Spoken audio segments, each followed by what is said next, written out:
Hey guys, it's Jeff here, and today I want to talk to you about pinning trays. I told you in my gutting video that we would talk about that later. Pinning trays are something that we need if we're going to be taking apart locks, and especially if we want to organize the pins as we're taking them out or repinning them. So I just wanted to talk about some of our options. Now, I'm sure many of us have seen some nice 3D printed pinning trays, and these are great once you're invested into lock sport. But what about if you're just starting, you don't want to put down a lot of money, or even if you've been going for a while and you just want to save some of that money for some picks or for some locks instead? Well, I've got some options down here for you. The first one, the simplest and the one I feel like we see the most often, is the accordion fold paper. This is nothing more. This specific one is a note card just because it's what I had handy. Fold it up so you create this little trough where you can put the pins in. It's quick and easy to make. Personally, I don't like this one as much because of the opening at the end, although the opening at the end can be a benefit if you're having trouble getting things in or out. But again, quick and easy to make. You could use a piece of notebook paper, you could use a Post-it. The next one that I would go to, and the one that's my favorite, is corrugated cardboard. If you know anything about cardboard, you know it has those pieces inside that have that accordion wave in them, much like we folded here. So with cardboard, all you have to do is take some sort of sharp knife and you can actually cut apart the sections. Now, I've seen some people that just peel off the whole top thing and then it looks a lot like the accordion fold. But I like using a sharp knife to cut this because then I have some ends to the pin holders.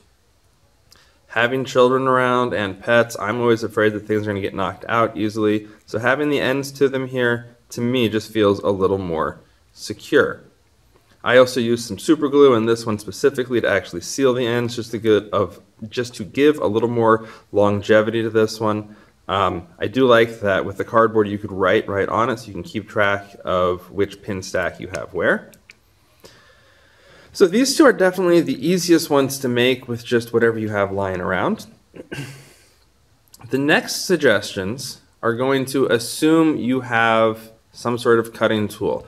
I did these with a small chisel. You can also do them with a Dremel tool with a cutting burr on it. Now, Bosnian Bill has a video on making a free pinning tray. I will link this in the description below. But it's just a matter of getting this flooring sample from, I believe I got mine from either Menards or Lowe's, and it is this plastic material. Looks nice, looks pretty, but it's a plastic material and it actually cuts pretty easily. So you could make your own pinning tray. Now, one thing I do want to say is that I know that some people like having a single stack to put the key pin, the driver pin, and the spring into. Some people like having the separate ones to hold them separate. If you make your own pinning tray, that is completely up to you which route you want to go. Personally, I like the single stack so I can kind of nudge things together. But as you can see, this was actually, I think I spent less than 5 minutes just putting these 4 holder sections into this piece here, and I'll probably turn this into another little pinning tray that'll fit in an Altoids tin just because I like making little kits.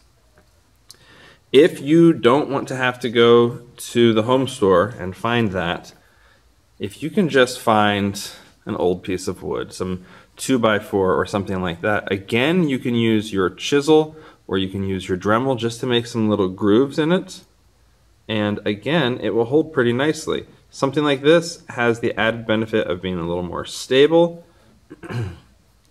But again, it holds the pins for you. You can then, you could paint it, sand it, finish it, whatever you want to do to make it as fancy or as simple as you like.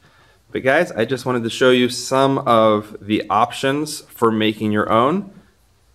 Again, you can also 3D print them yourself. I found this one on Thingiverse, or you could have people 3D print them for you. I won these two from a giveaway that Bobby Keyz did last year, and these are definitely my nicest pinning trays, and definitely just a joy to use. Thanks again for these, Bobby.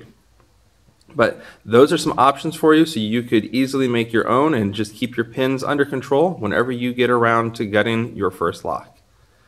With that, I will talk to you later.